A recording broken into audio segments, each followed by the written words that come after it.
I'm going to test my wife. The words slip out like poison between his teeth. His confidant Marcus freezes mid-sip of whiskey. The crystal tumbler hovers at his lips. What did you just say? Carter's chest rises and falls in sharp bursts. Sweat beads along his forehead despite the perfectly controlled temperature. Ariana. I need to know if she loves me or my money. The wheelchair isn't real. Neither is the paralysis. Carter can walk. He can run. He can dance. But for the past 3 weeks, he's been living this lie, watching his wife of 2 years through new eyes. You are well to my channel, kindly take a moment to tell me what time is in your country right now. This will challenge everything you believe about love, loyalty, and the lengths people go to protect their hearts. Some tests reveal truth. Others destroy it forever. Marcus sets down his glass with a sharp clink. His dark skin glistens under the chandelier light. Man, you've lost your damn mind. You're worth $12 billion, and you're sitting in a wheelchair pretending you can't feel your legs. She doesn't know I can walk. Carter's voice cracks. Yesterday she spent 47 minutes on the phone with her personal trainer. Today she hired a nurse without asking me. The penthouse falls silent except for the distant hum of traffic 40 floors below. Carter watches a pigeon land on the balcony railing. Even the bird has more freedom than he does right now. What happens when she finds out? Marcus leans forward, his voice dropping to a whisper. Carter's mouth twists into something that might have been a smile in another life. That's exactly what I'm afraid to discover. Will Carter's test reveal the woman he married, or will it destroy the only love he's ever known? 3 months earlier, Carter Williams owned the world. His reflection gleamed back from the black marble of his bathroom counter as he adjusted his platinum cufflinks. The Armani suit hugged his 6-foot frame like it was sewn directly onto his body. Carter, baby, you ready? Ariana's voice floated through the penthouse like honey over warm bread. She appeared in the doorway wearing a red dress that cost more than most people's cars. Her skin glowed bronze under the bathroom lights. Curls cascaded over her shoulders in perfect waves that took her stylist 3 hours to create. Always ready for you, beautiful. Carter pulled her close, breathing in her signature jasmine perfume. The scent that used to make his heart race now felt like smoke in his lungs. The charity gala buzzed with Manhattan's elite. Crystal glasses clinked. Cameras flashed. Important people said important things about causes they'd forget by morning. Carter smiled and shook hands and wrote checks with more zeros than most people saw in their lifetimes. But something cold had been growing in his chest for months.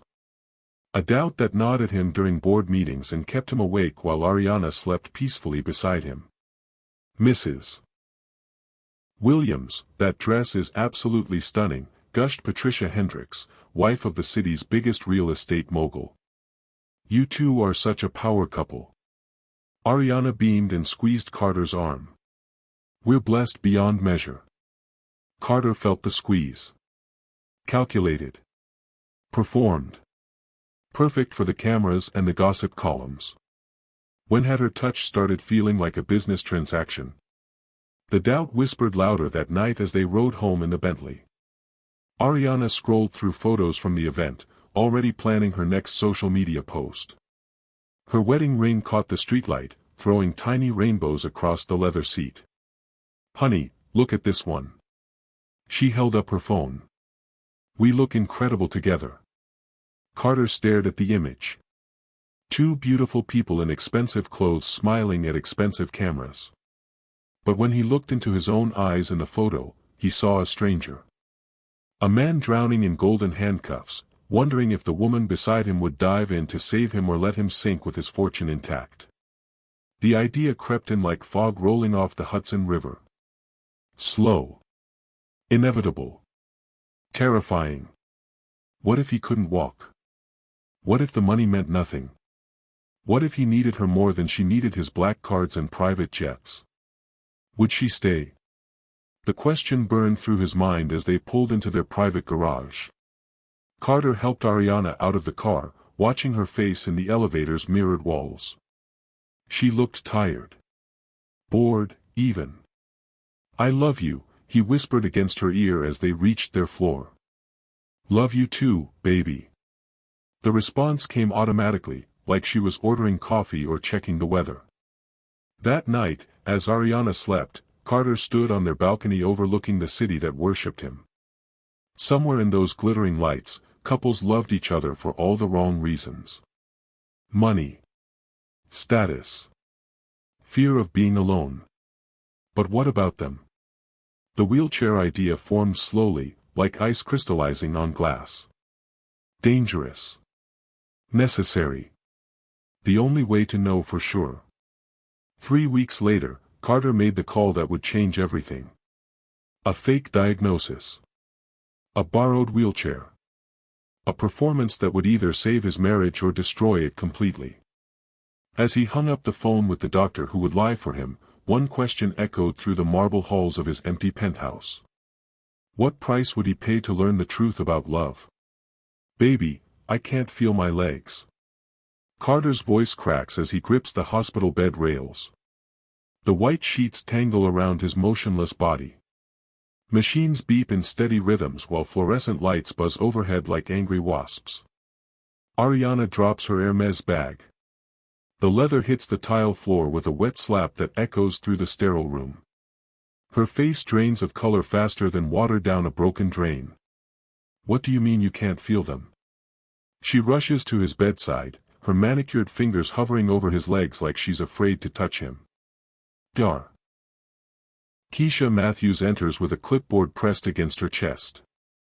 Her white coat rustles as she approaches the bed. The tests show inflammation around the spinal cord. "We're not sure what's causing it yet." Carter watches his wife's reflection in the window. Ariana's mouth opens and closes like a fish gasping for air. Her hands shake as she reaches for her phone, then stops, then reaches again. "How long?" Ariana's whisper barely cuts through the machine noise. "Could be weeks. Could be months. We'll need more tests." The doctor's pen clicks against her clipboard. "I'm recommending immediate home care and physical therapy." The wheelchair arrives 20 minutes later. Black leather. Chrome handles. It gleams under the hospital lights like a throne made of nightmares. Carter's stomach churns as 2 orderlies transfer him from bed to chair. His legs dangle useless and heavy. The performance feels so real that for a moment, panic shoots through his chest. What if he can't remember how to walk? What if the lie becomes truth? Ariana handles the discharge paperwork with robotic efficiency. Her signature scratches across forms in sharp, angry strokes. No tears. No breakdown. Just cold precision that makes Carter's blood freeze in his veins. The ride home stretches like torture. Ariana stares out the window while their driver navigates Manhattan traffic. Her wedding ring catches sunlight as she taps it against the leather seat. Tap. Tap. Tap. Each sound hammers into Carter's skull. "We'll figure this out," she says without looking at him. "I'll call the best specialists. Money's no object." Carter nods and forces a grateful smile. But something sharp twists in his gut. Her voice sounds like she's reading from a script. Hollow. Rehearsed. The way she talks to business associates or charity committee members. Their penthouse feels different when they return. The marble floors stretch like an ocean Carter can't cross without help. The stairs mock him from across the room. Everything he built suddenly feels like a prison with wheelchair-width bars. Ariana disappears into her office within an hour. Her voice carries through the closed door as she makes call after call. "Yes, we need someone immediately. 24-hour care. The best you have." Carter rolls himself to the window overlooking Central Park. Couples walk hand in hand on the paths below. Joggers sprint past trees bursting with spring green. Everyone moves freely while he sits trapped in chrome and leather. His reflection stares back from the glass. Same face. Same eyes. But everything else has changed. The man in the wheelchair looks smaller somehow. Broken. Dependent. Is this how Ariana sees him now? His phone buzzes with a text from his assistant. Board meeting moved to video conference. All arrangements made for home setup. Even his business world adapts to his new reality within hours. Money smooths every rough edge, fixes every problem, buys every solution except the one he needs most. The truth about his wife's heart. Ariana emerges from her office wearing different clothes. Designer jeans instead of her hospital dress. Fresh makeup applied with practiced precision. I'm going to pick up your prescriptions and meet with the home care agency. She kisses his forehead like she's kissing a child. Quick. Dutiful. Empty. I love you, Carter says, testing the words like they're made of glass. Love you too. Back in a few hours. The front door closes with a soft click that sounds like the end of the world. Carter sits alone in his golden cage, surrounded by everything money can buy and nothing his heart needs. The wheelchair creaks as he shifts position. Outside, the city moves forward without him. Will Ariana return as his devoted wife, or has he already lost her to his own deception? The nurse arrives on a Tuesday that feels like the end of everything. Zara Johnson stands in the doorway holding a medical bag that costs more than most people's monthly rent. Her scrubs are pristine white, her smile professional and warm. She's young, maybe 28, with kind eyes that actually see him instead of looking through him. Mr. Williams, I'm here to help make your life easier. She extends her hand for a shake that lasts exactly 3 seconds. Mrs. Williams briefed me on your routine. Carter glances toward the kitchen where Ariana talks rapidly into her phone. Something about quarterly projections and market analysis. Business language that used to excite him now sounds like static from a broken radio. She's been handling everything, Carter says, rolling his wheelchair closer to Zara. I don't know what I'd do without her. The lie tastes bitter on his tongue. Zara begins unpacking medical supplies with efficient grace. Blood pressure cuff. Thermometer. Pill organizers that gleam like tiny treasure chests. Each item represents another layer of dependency Carter never wanted. Physical therapy starts tomorrow, Ariana announces, ending her call and approaching them. Dr. Matthews recommended an intensive program. Whatever it takes to get you walking again. Her voice carries hope, but her eyes tell a different story. They dart toward the elevator, toward escape, toward anywhere but the wheelchair that now defines their life together.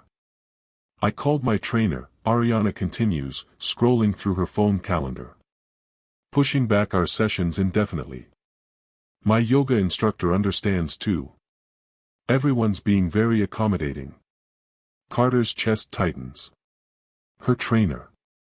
Her yoga instructor. Her life continuing while he sits motionless in chrome and leather. Maybe you could do some of those things here, he suggests carefully. We could set up a home gym. Yoga mats in the living room. Ariana's thumb freezes on her phone screen. For a heartbeat, she looks trapped. Like a bird that just realized its cage door is locked. That's a great idea. We'll look into it. But she won't. Carter knows from the way her shoulders tense, the way her breathing shifts. She needs space from him now. Distance from the man who can't chase her anymore. Zara finishes organizing her supplies and begins Carter's first assessment. She checks his reflexes with a small hammer that taps against his knees. He forces his legs to remain still, fighting every instinct to react. Any pain today? Zara asks, making notes on her tablet. Just here. Carter touches his chest, right over his heart. Always here. Ariana misses the gesture entirely. She's already back on her phone, scheduling meetings and lunch appointments that will keep her away from home. Away from him. The afternoon stretches like pulled taffy. Zara helps Carter with exercises that maintain muscle tone in his supposedly useless legs. She's gentle but thorough, professional but kind. Everything Ariana used to be and isn't anymore. Your wife seems dedicated, Zara comments during a break. It's hard on family members when something like this happens suddenly. Carter watches Ariana through the glass doors of her office. She's gesturing animatedly during a video call, her whole body alive with energy that only appears when she's working. When she's not looking at him.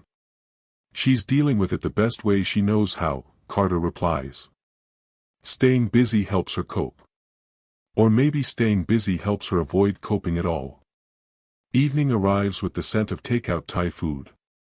Ariana orders from their usual place, but she eats standing up while reading emails. Her fork scrapes against the container in sharp, impatient strokes. I might stay late at the office tomorrow, she says without looking up. The Singapore deal needs my attention, and with everything that's happened. She doesn't finish the sentence.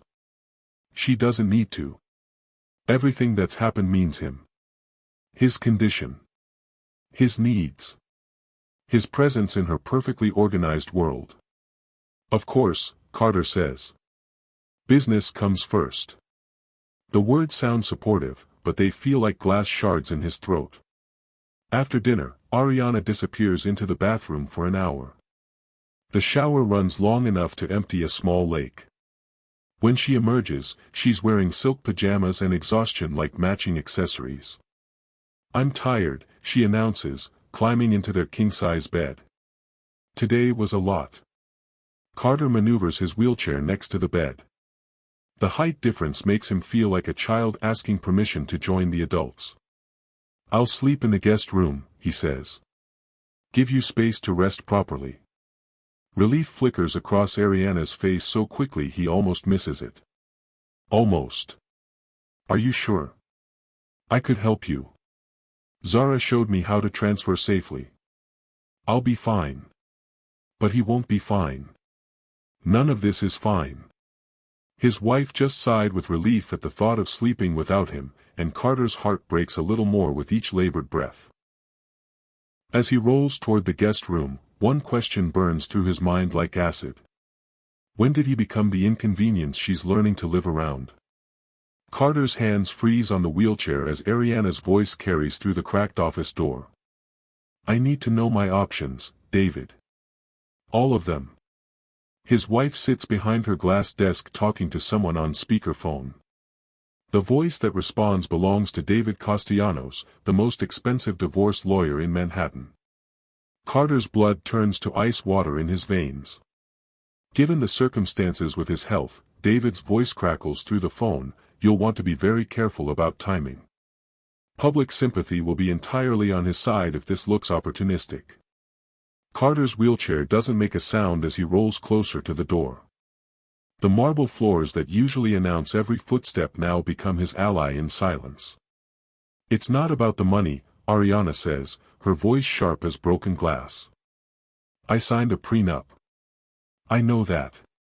But I can't live like this anymore, David. I feel like I'm drowning. The prenup has medical clauses, David replies.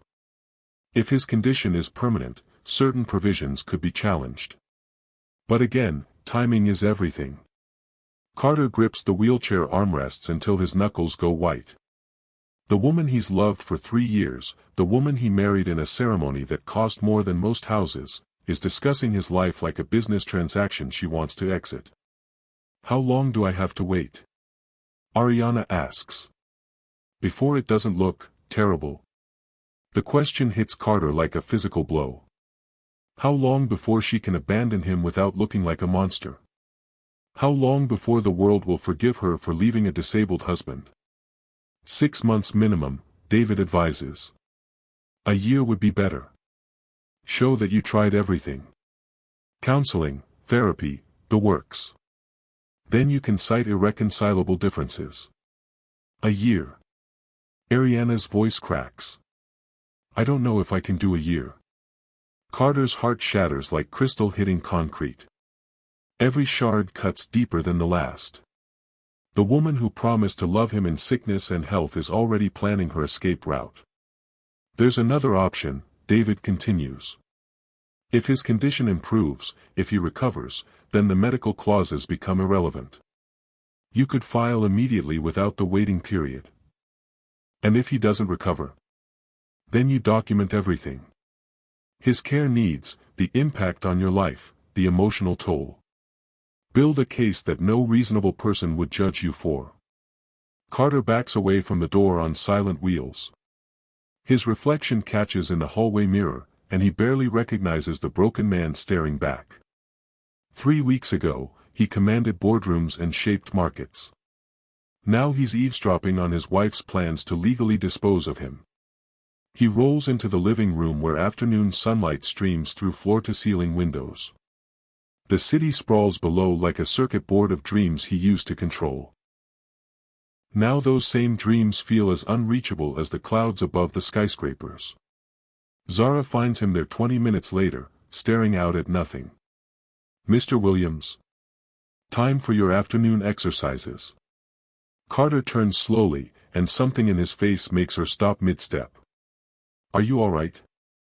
You look pale." "Just tired," he lies. "This is all harder than I expected." Zara's expression softens with genuine concern. "Recovery isn't linear. Some days are better than others. That's completely normal. But there is no recovery. There's only the growing realization that his test has already provided its answer. The woman he married would rather plan his legal abandonment than fight for their future together. "Can I ask you something?" Carter's voice comes out rougher than sandpaper. "In your experience, how do families usually handle situations like mine?" Zara settles into the chair across from him, her medical bag forgotten on the coffee table. "It varies. Some families grow closer through the challenge. Others." She pauses, choosing her words carefully. "Others discover they weren't as strong as they thought. And you can usually tell which is which pretty quickly." "Usually, yes. Love shows up or it doesn't. There's not much middle ground when life gets hard." Carter nods, absorbing the brutal honesty. "Love shows up or it doesn't." Ariana's love is showing up in David Castellanos' office, planning exit strategies and calculating waiting periods. "Mr. Williams." Zara leans forward. "Whatever you're thinking right now, don't make any big decisions when you're feeling low. This situation is temporary. Things can change." But Carter knows better. Some changes reveal truth that was always there, hidden under designer clothes and charity galas and perfectly performed affection. From her office, Ariana's voice continues in hushed tones. "Making plans. Building cases. Preparing for a future that doesn't include the man she promised to honor forever." Carter closes his eyes and tries to remember the last time she looked at him with genuine love instead of obligation. The memory feels as distant as childhood, buried under months of growing indifference he chose to ignore.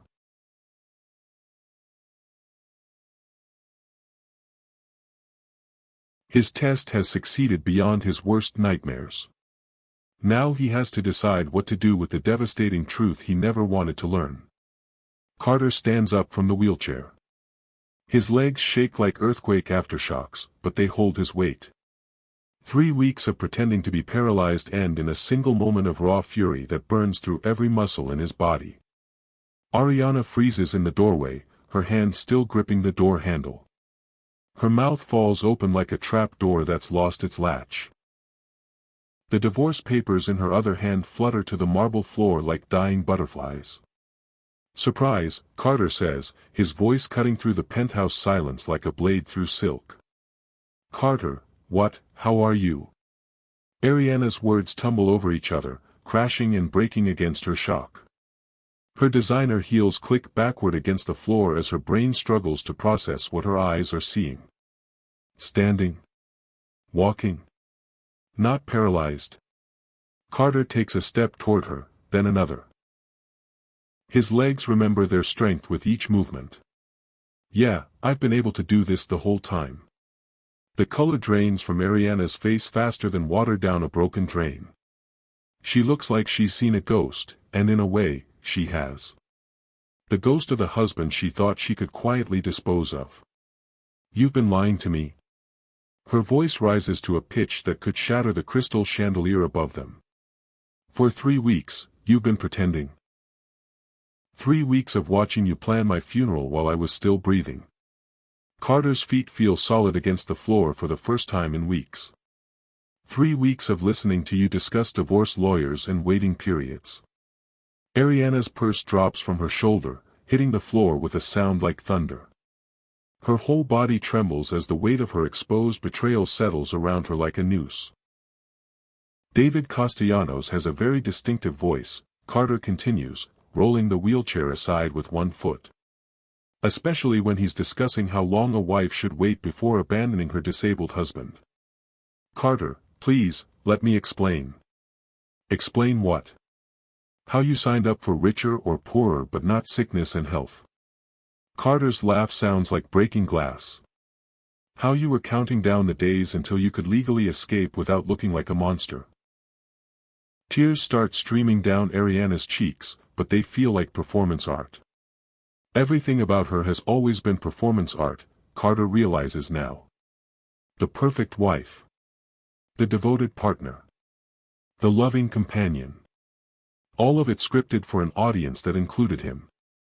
I was scared, she whispers, sinking to her knees on the marble floor. I didn't know how to handle it.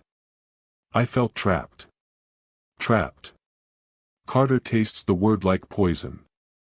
You felt trapped by the man who gave you everything. The man who worshipped the ground you walked on. I never asked for this, Ariana sobs, gesturing at the wheelchair. I married a strong, powerful man. Not someone who needed constant care. The honesty hits Carter like a physical blow. At least now she's telling the truth about who she really is underneath the designer clothes and charity smiles. So you decided to wait me out, Carter says. 6 months minimum, a year would be better. Document the emotional toll. Build your case. Ariana's sobs grow louder, echoing through the penthouse like a broken siren. Her mascara runs in black rivers down her face, destroying the perfect makeup she applied this morning. I love you, she chokes out between tears. I do love you, Carter. I couldn't see a future where we were happy anymore. Because happiness requires me to be able-bodied and profitable. That's not what I meant. But it's what you said to David. It's what you planned for. It's what you chose when you thought I couldn't choose anything anymore. Carter walks to the window overlooking Central Park. The same view he stared at from his wheelchair for 3 weeks, but now he sees it through different eyes. Clearer eyes. Eyes that finally understand what love looks like when it's tested by fire. It burns away everything false and leaves only truth. Get out, he says without turning around. Carter, please. Get out of my home. Get out of my life. Get out before I call security and have you removed like the stranger you've always been. Ariana's cries echo behind him, but Carter doesn't turn around. He watches the city move below while his marriage dies in the reflection of the glass. I'm sorry, she whispers. I'm so sorry. Sorry you got caught or sorry you're exactly who I discovered you to be? The question hangs in the air like smoke from a funeral pyre, and Carter finally knows the answer to the test he never wanted to take. Will Ariana fight for their marriage, or will Carter's exposed truth destroy any chance of forgiveness forever? I'll give up the prenup. Ariana's voice cracks like a whip through the silence. All of it. Every clause, every protection. I'll sign whatever you want. Carter's reflection stares back at him from the window, overlaying the city lights like a double exposure of his broken life. Behind him, Ariana crawls across the marble floor on her knees, designer dress dragging behind her like a ruined wedding train. You think this is about money? Carter turns slowly, his voice deadly quiet. You think I'm upset about your divorce strategy? Isn't it? Ariana reaches for his leg, her fingers grasping at empty air as he steps away. I know what the prenup means to you. I know how it protects your empire. The prenup protects me from gold diggers. Carter's words fall like hammers. It doesn't protect me from wives who abandon their husbands when life gets hard. Ariana's sobs shake her entire body. Her perfectly styled hair hangs in wet strings around her face. She looks nothing like the poised socialite who smiled for cameras and charmed business associates. I was weak, she gasps. I admit it. I was selfish and scared and weak. But I never stopped loving you. Love? Carter laughs, and the sound echoes through the penthouse like breaking bones. You don't even know what that word means. He walks to his desk and pulls out a manila folder thick with documents. Financial records. Bank statements. Private investigator reports that arrived this morning while Ariana thought he was sleeping. Jamal Richardson. Carter drops a photo on the marble floor where Ariana kneels. Your personal trainer. The one you've been seeing 3 times a week for the past 6 months. Ariana's face goes white as fresh snow. Her eyes widen until Carter can see himself reflected in them like mirrors of her guilt. The hotel receipts are particularly interesting, Carter continues, dropping more papers like confetti at a funeral. Tuesdays and Thursdays at the plaza. Always the same suite. Always charged to a credit card I never authorized. Carter, I can explain. Explain how you've been living a double life while planning to divorce your disabled husband. Carter's voice rises like thunder. Explain how you were building evidence of emotional distress while you were getting your stress relieved by another man. The papers scatter across the floor like leaves from a dying tree. Hotel bills. Credit card statements. Photographs of Ariana and Jamal entering and leaving buildings together, their body language telling a story that needs no words. It meant nothing, Ariana whispers. He was there when you couldn't be. I couldn't be there because I was pretending to be paralyzed to test your loyalty. Carter's laugh turns bitter as old medicine. Turns out I was testing the wrong thing. I should have been testing your faithfulness. Ariana tries to stand, but her legs won't hold her. She stays on her knees like a supplicant in a church of broken promises, surrounded by evidence of her betrayal. Choose, Carter says, his voice cutting through her sobs. Right now, in this moment, choose. Me or him. Our marriage or your freedom. The truth or another lie. You, Ariana cries, reaching toward him again. I choose you. I'll end it with Jamal. I'll fire him. I'll never see him again. Please, Carter, please give me another chance. Carter stares down at the woman he married, the woman he built dreams around, the woman who just offered to sacrifice her affair like it's a business deal gone bad. You don't understand, he says quietly. You can't choose me now. That choice expired the moment you chose him. What do you mean? Carter walks to the front door and opens it wide. The hallway stretches beyond like a pathway to freedom neither of them expected to find. I mean your things will be packed and waiting downstairs within the hour.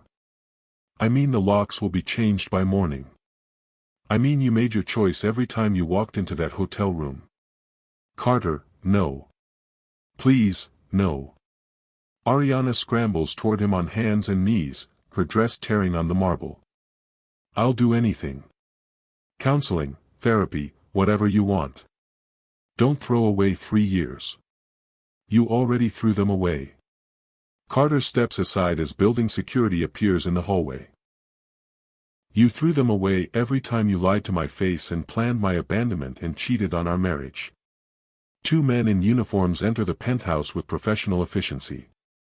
They've done this before. Rich people's lives explode regularly in buildings like this. Mrs. Williams, the taller security guard says gently. We need you to come with us now. Ariana looks up at Carter one final time, mascara and tears painting abstract art on her cheeks. I love you, she whispers.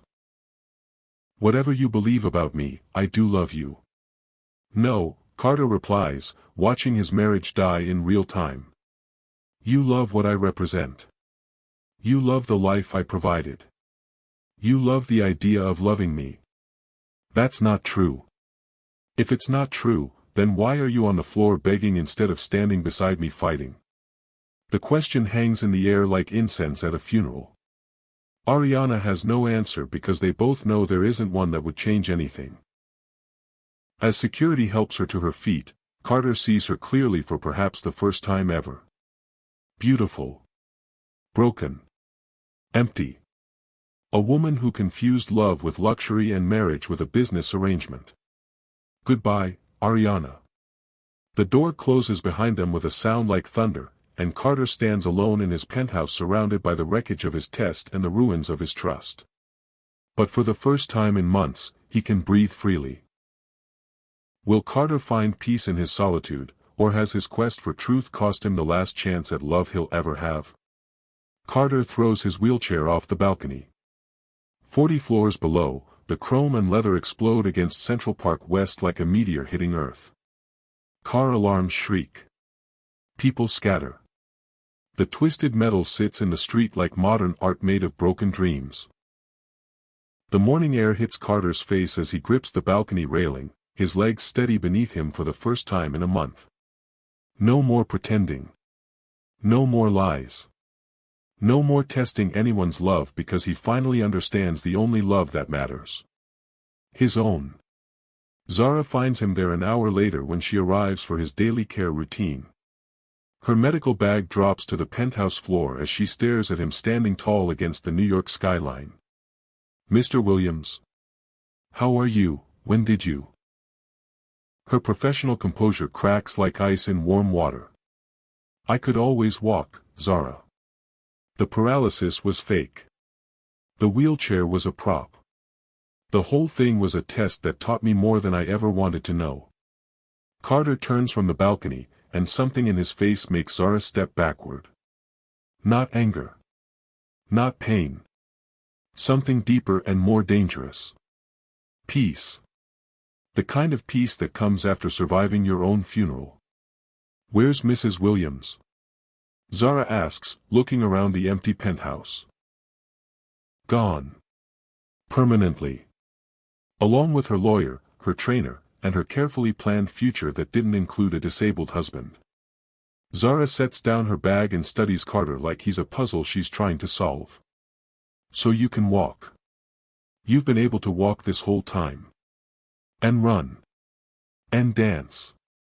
And do everything except trust the woman I married. Carter walks to the window where he spent weeks staring at freedom he could have claimed any time he chose. Funny how the thing that trapped me wasn't the wheelchair. It was believing someone else's love could complete me. The penthouse feels different now. Larger. Cleaner. Like a house after the movers take away furniture you never really wanted. Ariana's presence filled these rooms with expensive perfume and careful laughter, but now Carter realizes how little substance lived underneath all that decoration. I don't understand, Zara says carefully. You risked your marriage to test your wife's loyalty.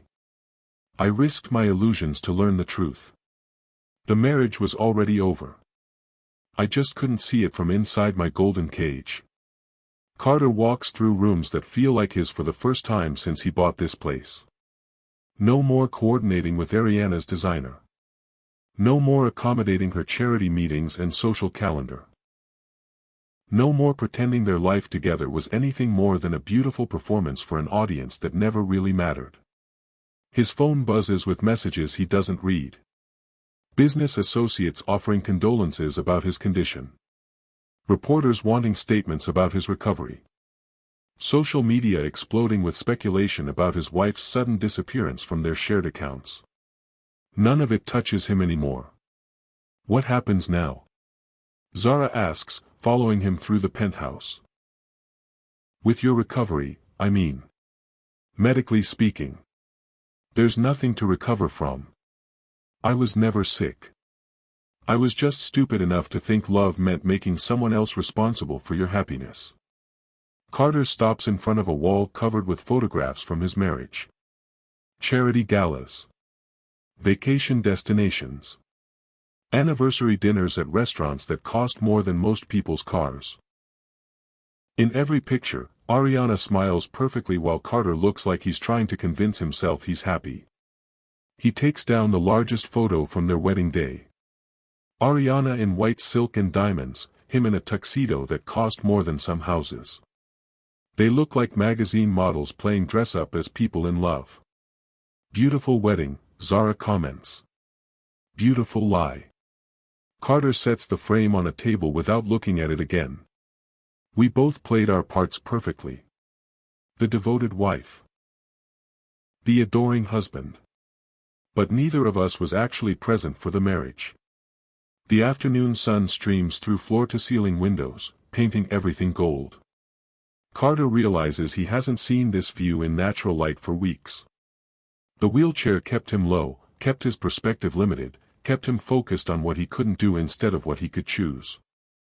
I need to ask you something, Carter says, turning to Zara. In all your years caring for people, what's the difference between patients who recover and ones who don't? Zara considers the question seriously. The ones who recover stop waiting for someone else to save them. They save themselves. Even when they're actually paralyzed. Actually sick. Especially then. The body can heal from almost anything if the person inside decides they're worth saving.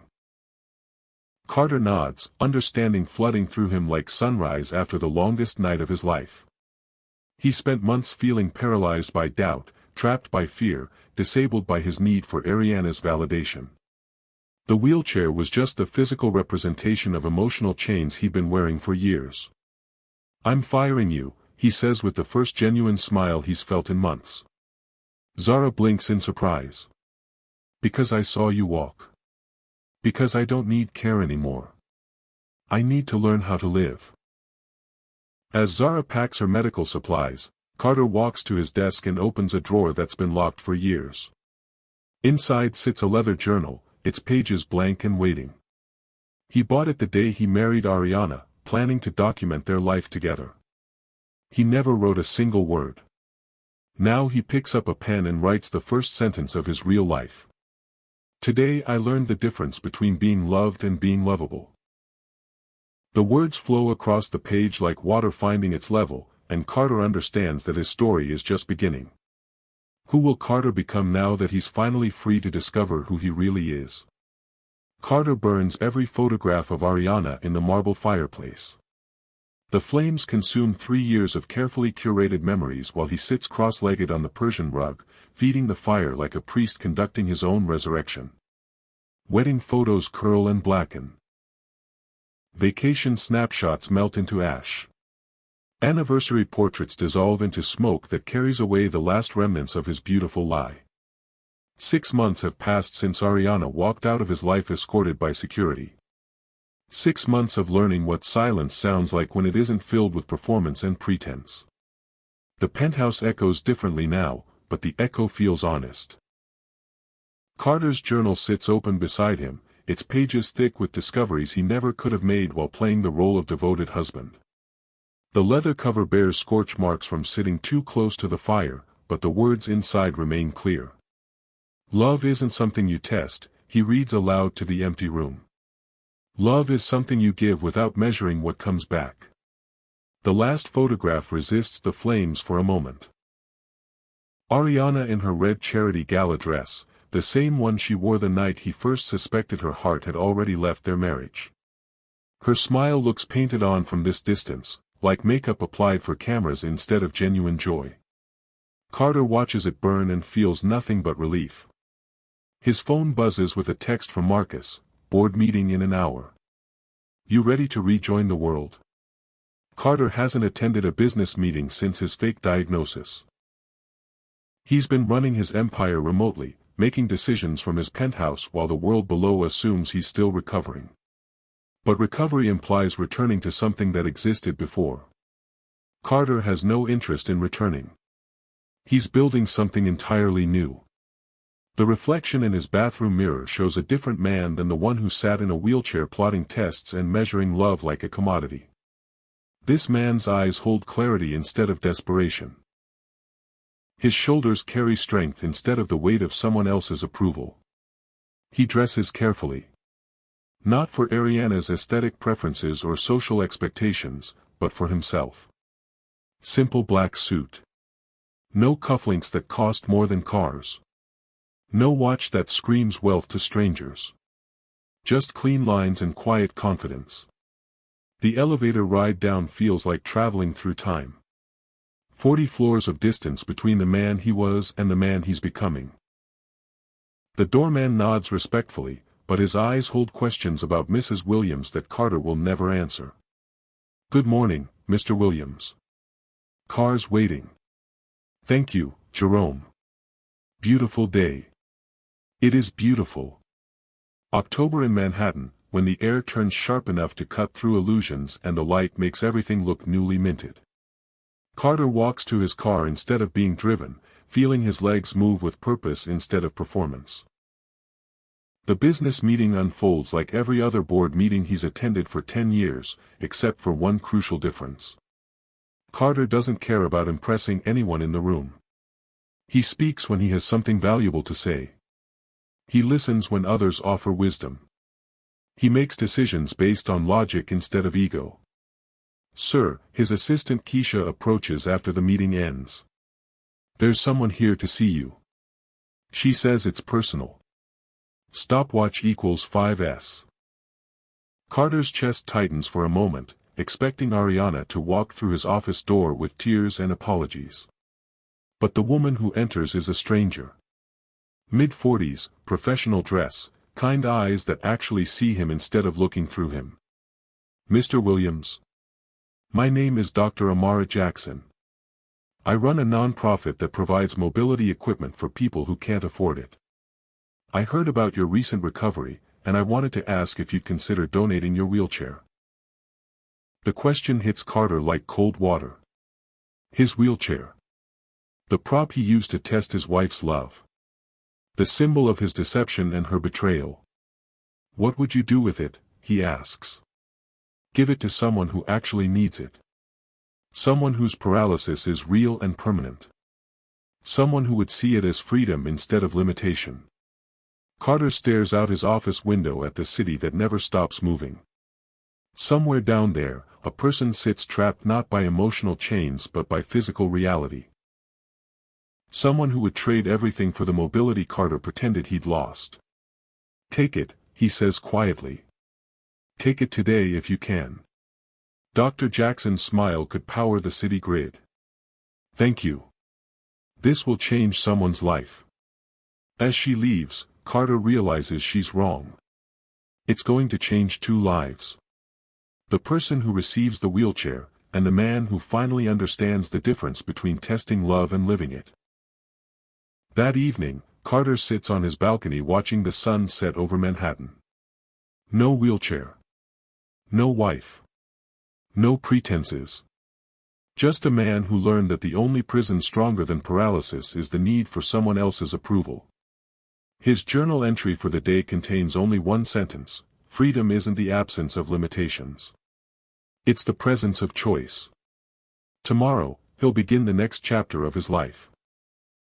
But tonight, he sits in grateful silence, finally understanding that love worth having never needs to be tested.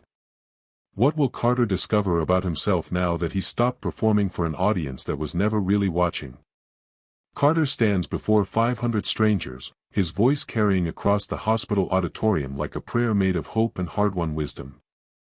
2 years ago, I pretended to be paralyzed to test my wife's love. What I discovered shocked everyone, especially me. The audience sits frozen, their collective breath held like a secret. Doctors, nurses, patients, families, all united by suffering and the desperate search for meaning inside pain. Carter's story hangs in the air between them like bridge spanning the gap between despair and possibility. I learned that testing love kills it. Every time. Without exception. In the front row, Dr. Amara Jackson nods with the satisfaction of someone watching seeds she planted finally bear fruit. Beside her sits Marcus, Carter's oldest friend, whose eyes shine with pride at the man his friend has become. The wheelchair I donated sits in this very hospital. The young man who uses it now, Darius Thompson, age 16, paralyzed in a diving accident, sent me a letter last week. He said the wheelchair gave him back his independence, his dignity, his future. Carter pauses, letting the weight of irony settle over the room like snow. The same device he used to destroy his marriage became the foundation for someone else's recovery. Darius will never walk again. But he's more mobile than I was for years, trapped by my need for validation, imprisoned by fear that I wasn't enough without someone else's approval. The hospital auditorium feels sacred now, like a church where broken people come to learn they're already whole. Carter's voice grows stronger with each word, fed by the certainty that comes from surviving your own emotional death. Real love doesn't need testing. It shows up anyway. In sickness and health. In wheelchairs and on dancing feet. In poverty and wealth. It shows up because that's what love does. A woman in the third row wipes tears from her cheeks. Her husband, clearly a stroke patient, grips her hand like an anchor in rough seas. They've probably been tested by circumstances they never chose, and somehow their love survived what Carter's couldn't. I'm not here to tell you love conquers everything. That's a lie sold by people who've never faced real hardship. Love doesn't conquer. Love endures. Love adapts. Love chooses to stay when staying is the hardest thing in the world. Carter's eyes find a young couple in the back row. The woman sits in a hospital wheelchair, for pole beside her like a metallic tree bearing fruit of hope and chemicals.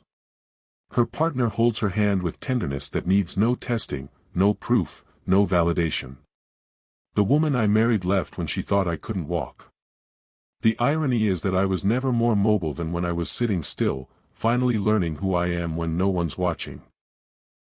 The applause starts slowly, like rain beginning to fall, then builds to a storm of recognition from people who understand that survival sometimes looks like surrender and strength sometimes wears the disguise of stillness. Carter steps away from the podium, but the audience doesn't move. They sit in the silence that follows truth, absorbing lessons written in the language of shared pain and unexpected healing. Later, in the hospital corridor, Dr. Jackson approaches with the kind of smile that changes rooms. "Thank you," she says simply.